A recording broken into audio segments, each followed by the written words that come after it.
Awesome. Good evening, guys. Thank you so much for joining us. Brandon Krieger is here with us again tonight. Thank you for being my co-host. It's always a pleasure to have you. How are you doing tonight?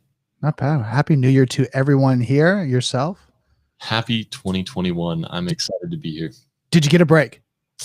I got a little break. With the solar winds and sunburst activity, there's just a lot of stuff going in the cybersecurity world. So I spent part of my break assisting where I could.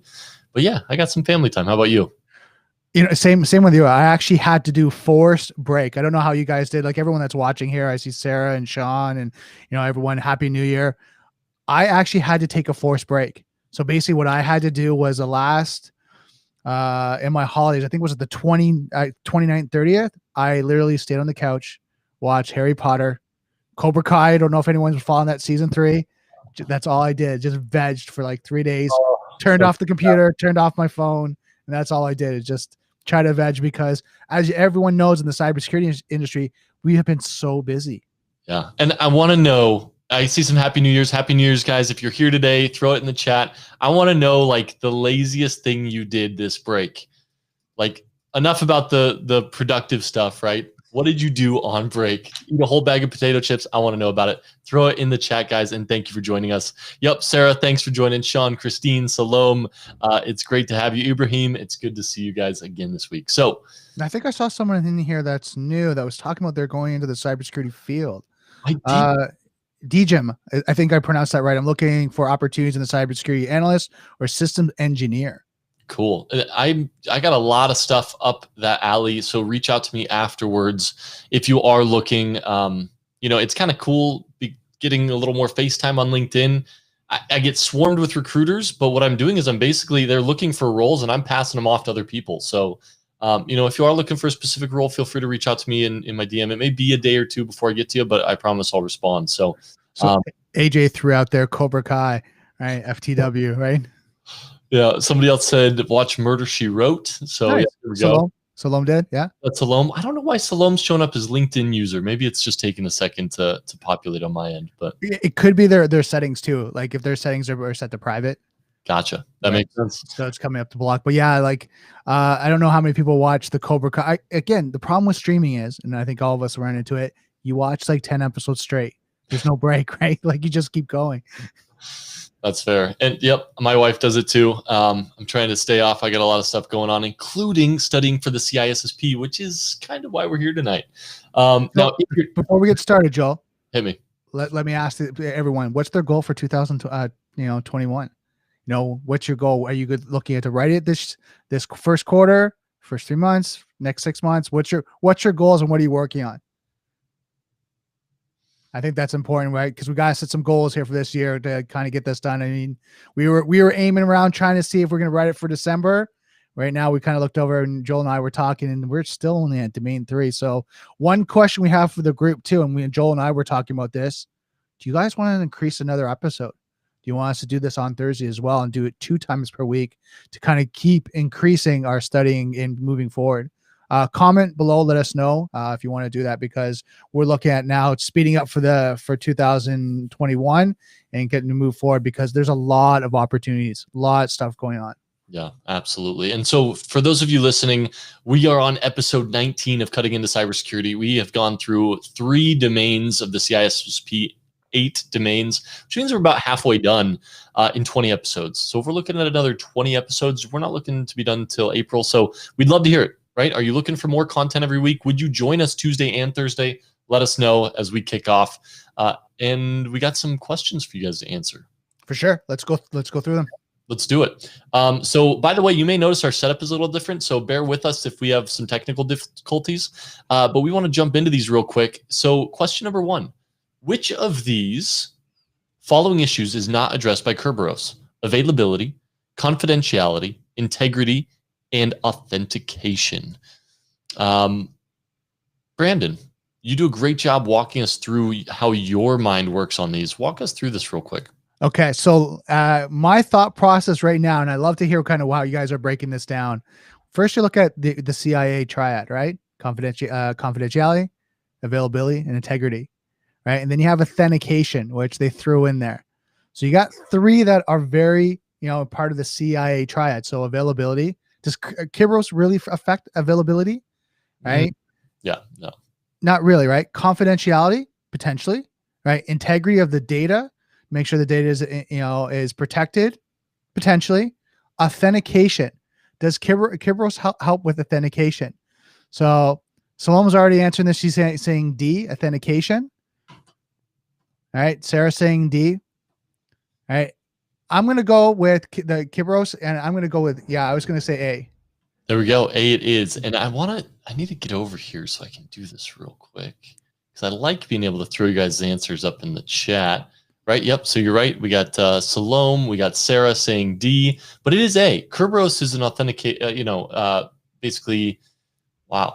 Well, it's a trusted third-party authentication protocol, right? So it's dealing with the confidentiality, your integrity, to make sure only the people who are supposed to be able to see it can access it, and authentication. Availability is like downtime, right? But let's talk about availability. What is the purpose of availability?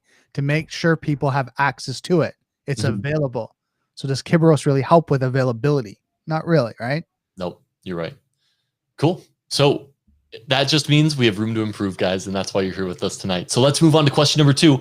Which of the following statements is not listed within the 4 canons of the ISC Code of Ethics? So we're talking about, you're going to have to know these Code of Ethics for the CISSP certification, and whether you're doing the CISSP certification in 3 months or in 2 years, this stuff is a great foundation for where you'll be. So if you're just starting off on your journey in cybersecurity, guys, this is great stuff to know. Code of Ethics, it's good to get this ingrained in you now. So Sarah, it's not a problem. I see you saying, thanks. Yeah, nope. It's all about getting better every single day in cybersecurity. As long as you improve a little bit every day, you're doing something right. Practice, right? That's right. So let's go through, let's alternate on these statements, and I'll say one, then you say one, and we'll pick the one that doesn't sound right. Deal? Deal. Okay, all information systems security professionals who are certified by ISC shall observe all contracts and agreements, express or implied. And then B, all information system security professionals who are certified by ISC shall render only those services for which they are fully competent and qualified. C is all information system security professionals who are certified by ISC shall promote and preserve public trust and confidence in information systems. All right, then we got D, all information system security professionals who are certified by ISC. And the end, so I'm going to say D. I'm going to say D as well. Our process of elimination. All right, well, at least if you walk through everything is pretty standard. I mean, you're going to make sure that you follow and observe the contracts and agreements that you work with and you express or implied. Yep. Right. You look through, you render those services for which you're only qualified. Right. So you have a code of conduct, a code of ethics, right? You're not saying you can do things that you can't do. Right. Absolutely. And then you go through the next one, professionals who are certified by shall promote and preserve public trust and confidence in information and systems. Yep. Again, code of ethics, right? That's it. So they're all there except the half statement. So being able to deduce those things is important. All right. Yeah, it doesn't even say what D is, but yep, there we go. All right, moving on to question 3. Sorry about that, guys. So we are using examtopics.com. It is a massive bank of questions for the CISSP certification. So we'll keep going through some of these. And also, Abdu said, hey, how's it going? Welcome. We're doing a quick test on you guys. So number 3, regarding code of ethics covered in ISC, which we kind of just covered, which of them is the phrase discourage unsafe practice found? Is it in the Computer Ethics Institute commandments? Is it in the ISC Code of Ethics? Is it in the Internet Activities Board Ethics and Internet RFC 1087? Or is it the CIAC guidelines? Well, I think reviewing the Code of Ethics covered in ISC CBK, I got to go ISC Code of Ethics because that's what we just talked about. Are you looking at B? Well, I mean, break that down. Computer Ethics Institute commandments. Well, really, I don't think it's really discourage of practices, right? Internet Activities Board Ethics and Internet. Possibly. I'm not too familiar with the CIAC guidelines, so I would go from B and D would be my kind of narrowing it down. There it is. It is right. B after all. And I think if it comes to ethics or discouraging unsafe practices, I think the Code of Ethics is going to be an easy go-to. All right, number 4, we got. So go back up for me, Joel, for a second. So let's read what D is, just so everyone knows. I mean, the phrase "discourage unsafe" is not included in the CIAC.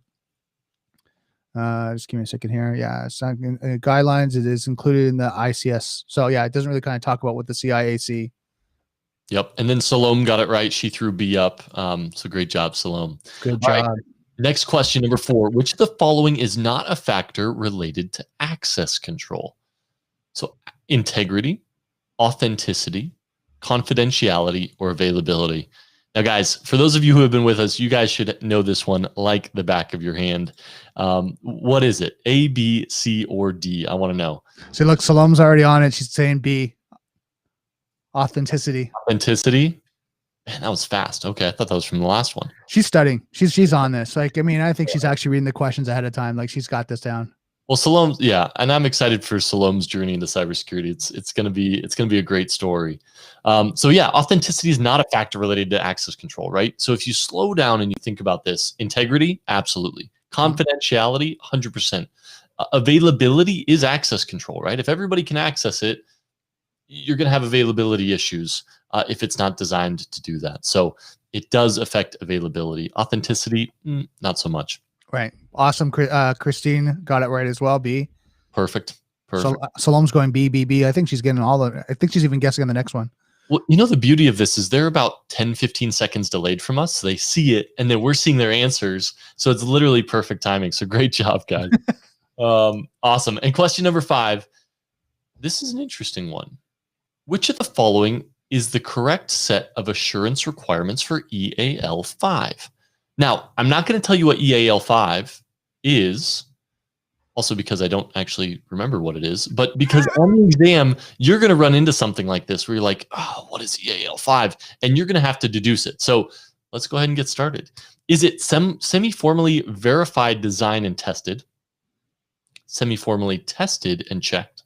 Semi-formally designed and tested, or semi-formally verified, tested, and checked? That was a mouthful. So I'm going to start at the bottom. Semi-formally verified, tested.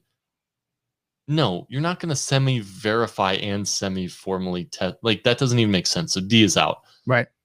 Semi-formally designed and tested. So A and D gone. So now we're looking at B and C, right? And semi-formally tested and checked.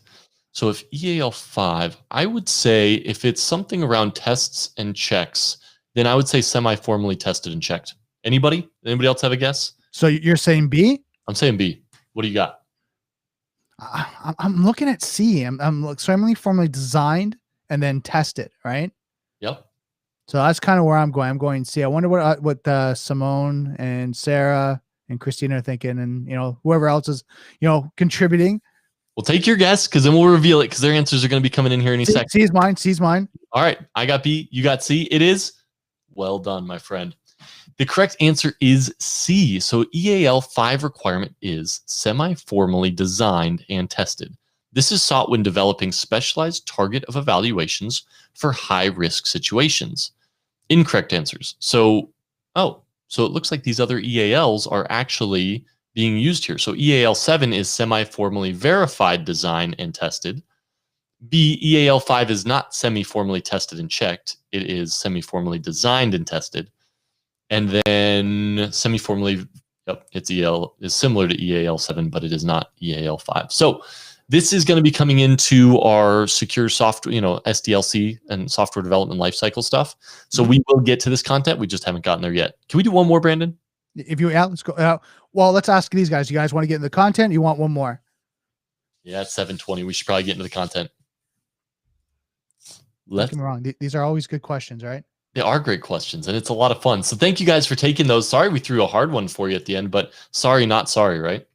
Well, I mean, it's going to be one of those things, like, you're going to be thrown in the test. There's going to be something you don't know, and you can't be fazed by it. You're going to have to try process of elimination, do your best. And your goal, I think, is what, 75%? Is that right? On the final passing? 70, actually, but is it 70? Yeah. So 70%. So think about 30% you're going to get wrong, right? But there's a potential. So as long as you breathe, you miss one or two, you kind of do your best guesstimate, and then you move on, right? 100%. So cool. So guys, today's episode is about security models, and we got some hearts from Sarah. Thank you guys. Looks like we got thank you from Salome. Yep. We'll be doing these every single week. It's about repetition, repetition, repetition. You got to learn a lot of content. You don't have to get it all right. I got the last one wrong. Brandon never gets it wrong. So you're in good hands. Process of elimination. I'm a good guesser. That's all it is. He's really stinking good at guessing. All right, but let's get in. Today's about security models, and we got to teach you guys this because it applies to a significant amount of security, software in general and applications, right? So we're going to jump into a bunch of different models. There's, security models from the following section. We have things like the BIBA model, access control matrix, take grant model, and we'll be covering this for 2 episodes. So today we're going to rip through some content. And what we did is we read through all the content. We're like, this is really dry. So we got some cool pictures to share with you to make learning really easy on this stuff. Yeah, for sure. I think one of the things you have to remember is that these are models, right? These are things that you're going to, in your planning phase, are going to look at. You look at OWASP and those ones, right? Kind of your model, your planning. These are things you're going to incorporate. Like if I'm going to be planning this out, what model am I going to use? Well, and you're building an application. Yeah, exactly. What security model are you going to use for your data workflow, and where's data being sent, and what model are you going to use to ensure you're at a secure state throughout that process? So we're going to start with a trusted computing base, also known as TCB. Yeah, I know, right? So interesting stuff. So an old U.S. Department of Defense standard known colloquially as the Orange Book or the Trusted Computer System Evaluation Criteria, described as trusted computing base as a combination of hardware, software, and controls that work together to form a trusted base to enforce your security policy. Right. And the TCB is a subset of complete information system. It should be as small as possible so the detail analyst can reasonably ensure that the system meets design specifications and requirements. The TCB is the only portion of the system that can be trusted to adhere to and enforce the security policies. It is not necessary that every component of the system be trusted, but anytime you consider a system from a security standpoint, your evaluation should include all trusted components that define that system's TCB. Yeah. So in general, like trusted computing based components in a system are responsible for controlling access to your system, right? That in a nutshell, that's what it does. Now, the TCB must provide methods to access resources, both inside and outside of the trusted computing base itself. And what I did was I brought up a picture real quick. Let me go ahead and pull this up for you guys, because it's just the picture makes it all work, right? It really just does. So let me show a picture real quick and flip this on the screen for you guys. So this is a security perimeter isolation and separation. Let me see if I can blow that up a bit. That doesn't want to work for me. Well, it was okay the first time. I think everyone could see it. Yeah, give us a thumbs up if you guys can see it. Oh, yep. And then also, guess who joined us this evening? We got Mr. Don Gates in the house. Welcome, my friend. So we're talking about trusted computer base, and what you're looking at is the TCB LAN, or your local area network, in that green bubble. You have hardware, you have software, you have firmware in there, and then you have a security perimeter around it. Now what you have is you have an interface, which is your gray box, and then you have additional external or not trustworthy hardware, software, and firmware that will have to communicate through into your trusted computing base. So hopefully that gives you an idea of what is a trusted computing base. You're going to have a security perimeter around it, but then all of these models are going to dictate how you share data throughout that model. Now, can anyone think of a way they'd be using this right now? Let's kind of look at kind of mindset, thinking about, day-to-day operations. How would you use this, Joel? We use it every single day, right? You got to think, we got DMZs, we got firewalls, we're working on network traffic analysis within our security perimeter, right? Within our trusted systems to make sure something unauthorized hasn't already entered into that system. So that's how we're using it today. But once again, using security models on, how are users accessing the system? Is it secure? We look at SolarWinds or somebody manipulating multi-factor authentication. There's so many things we have to think about, and how do we better secure our trusted computing base? Right, for sure. Cool. All right, so it looks like somebody said it's clear. I think that was Salome. Perfect. So let's go ahead and jump down to the next section. And this is about our security perimeter. So the security perimeter it's really an imaginary boundary, right? I mean, that circle doesn't really, like, you don't have a circle around your whole home or your whole organization, right? You have a firewall in a data center, and you're forming an imaginary security perimeter with different hardware and security tools. Now, this boundary ensures that no insecure communications or interactions are occurring between your trusted computing base and the remaining elements of the computing system. So, for your TCB to communicate with the rest of the system, it has to create secure channels. Data at rest, data in transit, right? You have to secure those channels. These are also known as trusted paths when it comes to your security perimeter or the TCB. A trusted path is the channel established with strict standards to allow necessary communication to occur without exposing TCB to more vulnerabilities. So a trusted path also protects system users, sometimes known as subjects, from compromise as a result of a TCP interchanged. As you learn more about formal security guidelines and evaluation criteria later in this chapter or later in the discussion, you'll also learn that trusted paths are required in systems that seek to deliver high levels of security to their users. According to the TCS-EC guidelines, trusted paths are required for high trusted level systems such as those of a level B2, higher, or a TSC-EC. So TSSEC, is that it? TCSEC, yep. So TCSEC? we'll get into that later, I think next episode as well. So we're going to talk about reference monitors and kernels, though, right? So when the time comes to implement your secure system, whatever it is, it's essential to develop some part of your trusted computing base to enforce the access controls on your system's assets and resources. So your system's assets and resources are also referred to as objects, right? I would call them hosts, but they call them objects. The part of the TCB that validates access to every resource prior to granting access is called your reference monitor. Okay, so before it grants access, it's going to be passed through the reference monitor to ensure it's given the correct permissions. The reference monitor is going to stand between every subject or user and every object. All right, let me pull up the next image for you guys, and then you rock a roll, Brandon. Yep. Bring it on up. So if such access requirements aren't met, access requests are turned down. Effectively, the reference model is the access control enforcer for the TCP. Thus, authorized and secured actions and activities are allowed to occur, whereas unauthorized and insecure activities and actions are denied and blocked from occurring. The reference monitor ensures access controls or authorizations based on the desired security models, whether discretionary, mandatory, role base, or some other form of access control. The reference monitor may be a conceptual part of the TCB. It doesn't need to be an actual standalone or independent working system component. Whew. That was a lot of text we just read. So Brandon, there's a lot in this, and that's why we have pictures, right? So when we're talking about TCB and working together, and where does the reference monitor come in? Well, all of that comes in. It's called your security kernel, right? So this already is happening on your device, right? Or, you can see here the picture we have. You have your hardware with a security kernel within an operating system built on top of it, and then you have your user space. When you're thinking about TCB, this is already being implemented, right? You're using it every single day. Now, what the security kernel does, right? Now, hold on, pause. What the reference monitor is it's a concept or theory that's putting into practice via the implementation of that security kernel in software and hardware.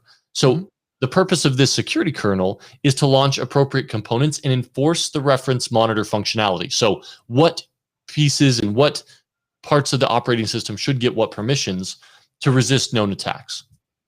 The security kernel is going to then use trusted paths to communicate with subjects, right? Now, it's also going to mediate like resources requests, right? So if it says, hey, I want access to more of your RAM, it's going to mediate that and say, okay, what is permitted for this application? It's only going to grant access to those requests that match the appropriate access rules for use that in your system. How did that come across, Brandon? It's good. It makes sense to me. How do you guys now? Well, let's make sure everyone's awake and still kind of on point here. But how's everyone dealing with the information?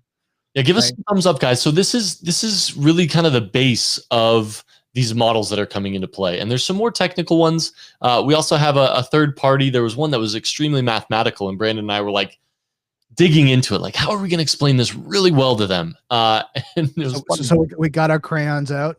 Yep, we got our crayons out and we kind of mapped it out on the wall. You know, mom and dad are going to be really proud of us. And then we went and we watched a video on how somebody else explained it. And we're like, oh, you don't have to know the mathematical equation at all. He just explained it very simply. I'm still going to show you the video, even though we could explain it, but we'll get there shortly.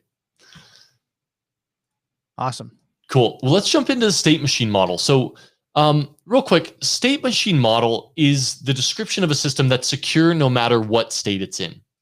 Now, is that really how it works? Kind of, right? But that's the model you're planning for. You want your application or your system to be in a secure state no matter where it's at, right? It's based on something called the FSM, and that's called the finite state machine. So the reason why they call it finite is because it's always coming back. Now, you can almost picture this as a figure 8, the infinite sign, but it's not, because each action will take you to the next object or state, and every single state should be secure. And I'll show you a picture here shortly, so this will make a lot more sense. So isn't that finite? Finite, finite, finite. Finite. Finite. There you go. Thank you. You're welcome. Right, so this model can be used in complex systems, parsers, decoders, interpreters, etc. Yeah, just so everyone's listening, they look it up. It's finite, FINITE, state machine, so FSM. And it's just one of those things that, you want to make sure you get it when you're looking up. So given an input and a state, an FSM transition to another state and may create an output. Well, here, let me show that while you go through this, let me show the image of what I'm talking about, because this is extremely important. This is what a finite. I keep calling it finite. Infinite, finite. Okay, finite, right? So you can see that every state, and I'll let you keep going, Brandon, but every state, every action brings you to a new state that is secure. Right, and then the state and the input next state, that is the next state, equals F, and then input to current state, and it keeps just going, right? Likewise, the output is also a function of the input, and the current state output, that is the output, equals F. So input, comma, finite, current state. So it just keeps moving up, right? As you're seeing with the diagram. Yep, absolutely. Now, I also have another picture because it makes a lot more sense when you understand what this looks like in a production environment. Like, what are we actually looking at when we're, right? I'm not talking about taking a train to get home and going to sleep and I'm in bed and then waking up and I'm back at home, right? Those aren't the states we're talking about. We're talking about computing systems. Mm-hmm. So here is an example of FSM in motion, right? So you're going to start here at the bottom left where it says on sale, right? Now, if you're going to add it to your wish list, great. It's going to has a process that's going to add it to your wish list. And then when it's in the wish list state, that's also a secure state. So you can test that state to ensure that that's a secure state, right? And then if you remove it from the wish list, you go back to it just being on sale. That's also a secure state. What happens when you add it to the cart? Well, now your state is in cart. Well, what happens if you remove it from the cart, right? So, Sarah, this is simply put, this is exactly what we test as web application pen testers, right? When you're a bug hunter, you're going to change things into different states to see if it gives you permissions to do different things that weren't intended, right? That's exactly what a portion of web app pen testing is anyways. And then once you go to the payment, of course, as web app pen testers, we do all kinds of fuzzing throughout the whole process. But once it's in a sold state, is that also a secure state?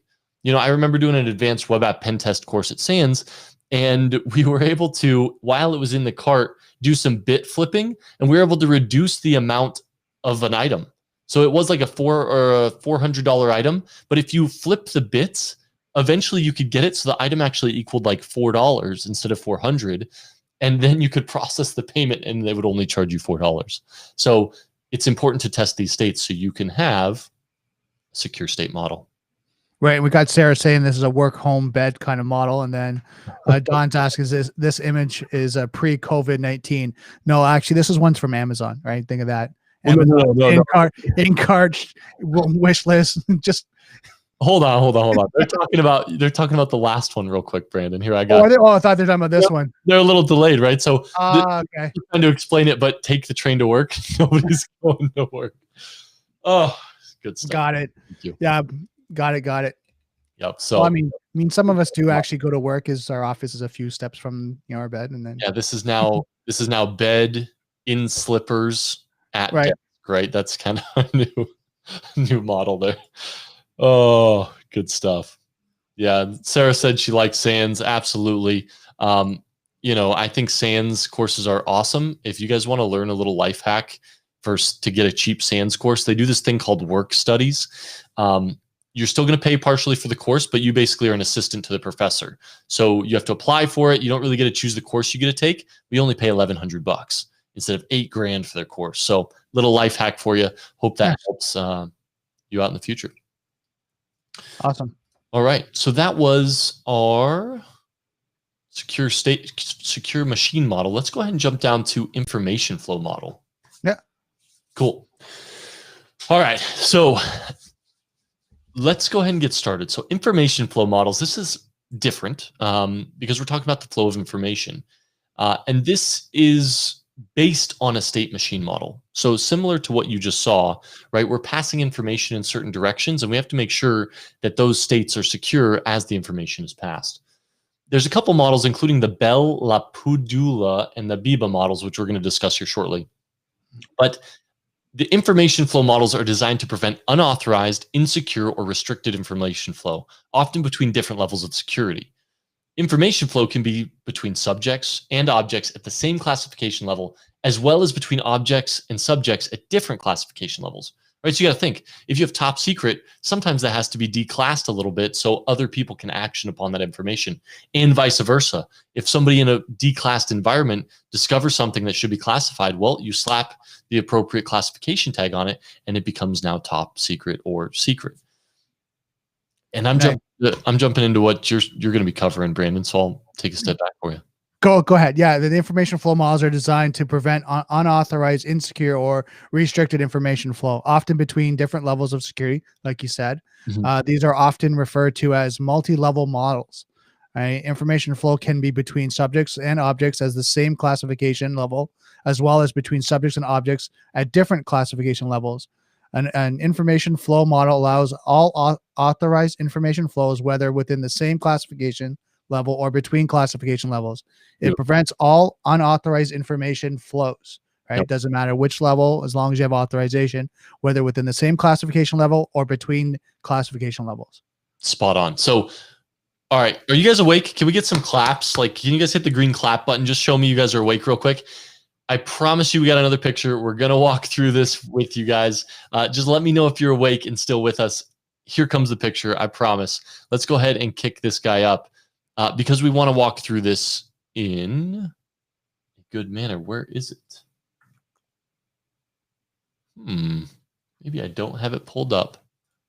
All right, well, here's what I'm going to do. I'm going to take a quick screenshot and I'll get it pulled up. Brandon, do you want to touch on that last point that they had in there real quick?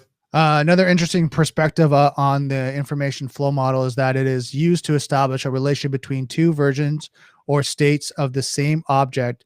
When two versions or states exist at different points in time, thus information flow dictates the transformation of an object from one state at one point in time to another state at another point in time. The information flow model is also converts channels by specifically excluding all non-defined flow paths. So guys, I read this for the first time and my eyes started to glaze over a little bit.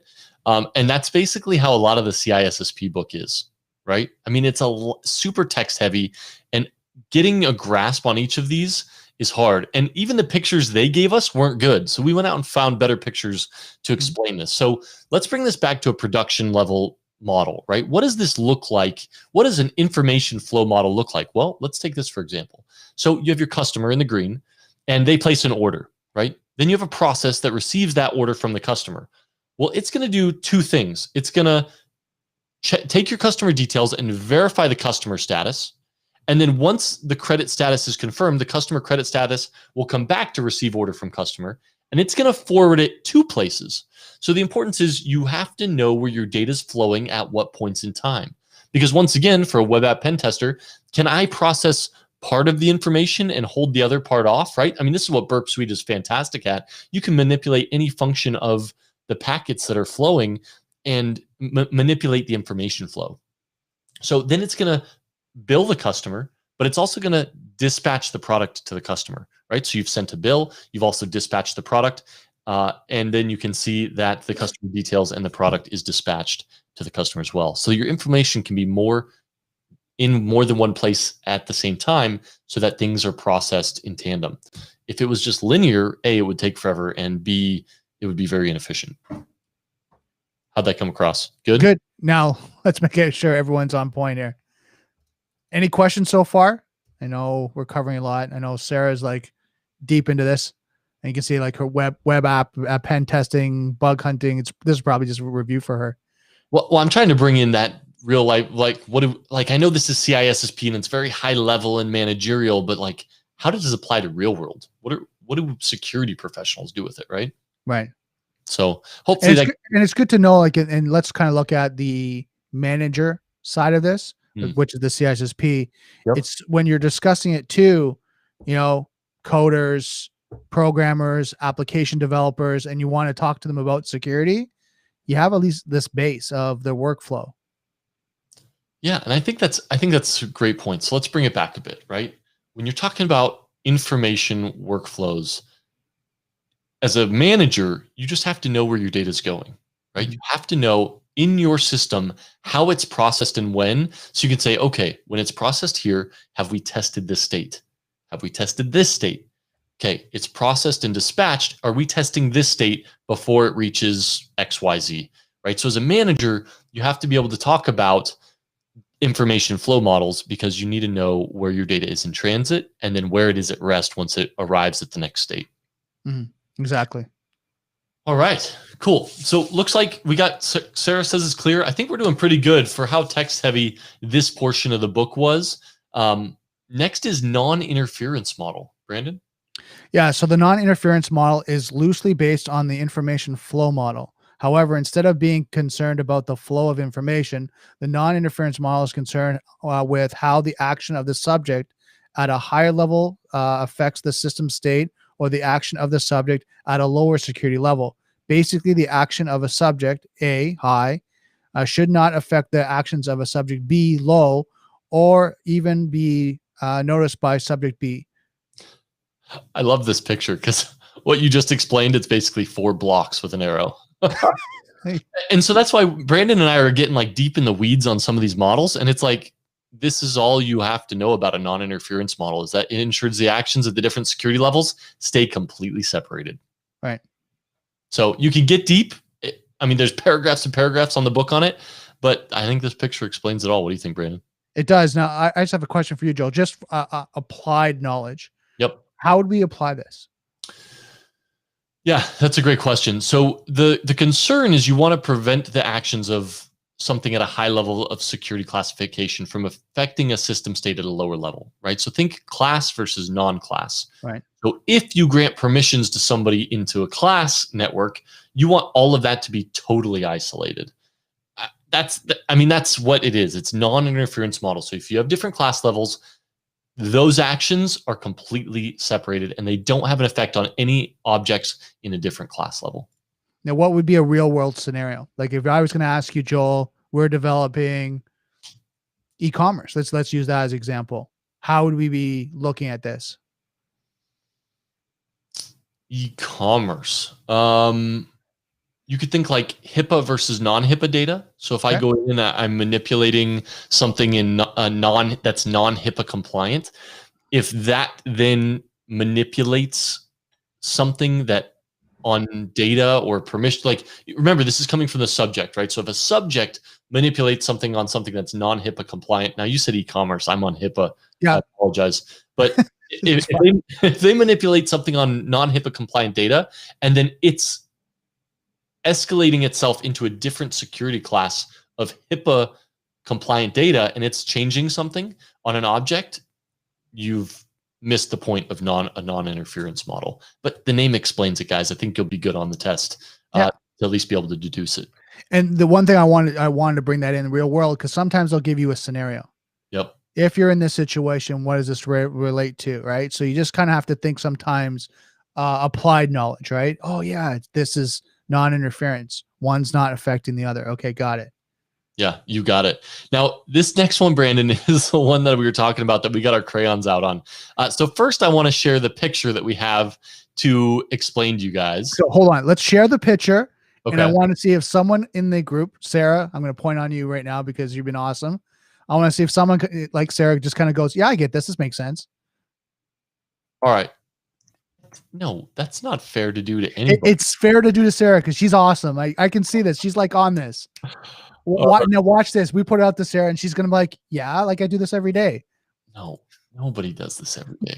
If you do this every day, you need a new job. All right, here we go. Kicking it in. The take grant model. Right. And I almost need to zoom that in a hair. Let's see what I can do. I think it's fine. Oh, yeah, that might be a little. Because last time you posted, it was good. I could see it on the. Okay. Well, I got all the text in there, but you got to be able to see. Move it over to the side. There you go. Perfect. There we go. So you have 4 graph rewriting rules. You have de jure, by law, and by rights. The graph changes as the protection state changes according to take rule. Does anybody get this? Oh, hold on. We got some comments in here. I got Sean saying a few real world examples for the last one would be admin versus non-admin users entering and manipulating data on a website. 100%. That's a great stinking example, Sean. He also said, or a supervisor override. Mm-hmm. Yep, absolutely. Those are 2 really good examples. Thank you, Sean, for that. Now, when we talk about the take grant model, you can see the math below. And I'm waiting here a second to see if anybody has seen a formula like this when it comes to applying or taking away permissions from a user. It appears that Sarah's sweating right now. I think you're right. So, guys, what we did was we went ahead and watched a video on somebody else, and I'm just going to go ahead and share that with you because, yeah, let's hear what you have to know about the take grant model. Do you have to learn the mathematical equation, or should we just listen to this guy and dig in? So here you go. You got 1:28. We'll be back shortly. Uh-oh. Let's see if this works for me. Another model we need to know something about is called the take grant. This may also be called the grant take. Now, those aren't 2 people. This is a model that identifies a framework for granting and then removing or revoking those access permissions. So again, this is implemented not to provide a certain access or deny a certain access, but it's the mechanisms to grant or revoke those access privileges. This model is also used in the testing of other access control models to ensure that if I grant these 3 permissions, do I really get just those, or does it somehow allow me to get other accesses? So again, this is another formal mathematical model, academic model designed to teach us, to give us rules on how we should be granting and revoking privileges for users accessing of objects.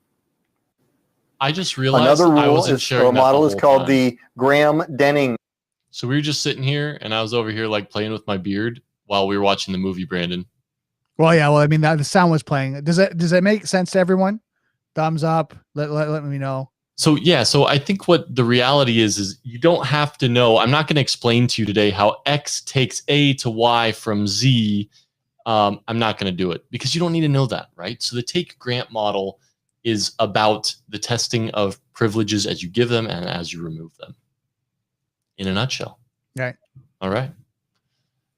Sarah's off the hook. Awesome. So that's a take grant model. That's a take grant protection model. And now we're talking on access control matrix. And this one's pretty self-explanatory as well.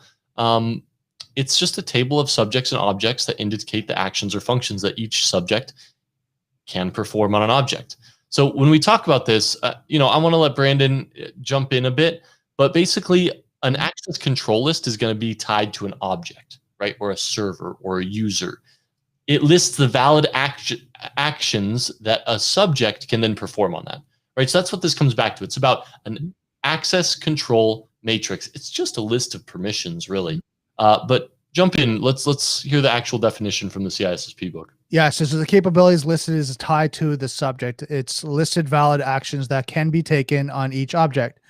From an administrative perspective, using only capabilities listed for access control is a management nightmare.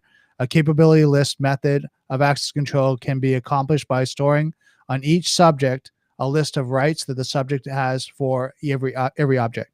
So just like you said, right, having the access. You're spot on. So, guys, here's what it comes down to. If you look at the bottom of this, and I know you can see basically an access control matrix. Granted, a very basic one, but you have domain 1, 2, and 3. You have multiple objects, and then you can see what permissions each domain has or each subject would have for that object.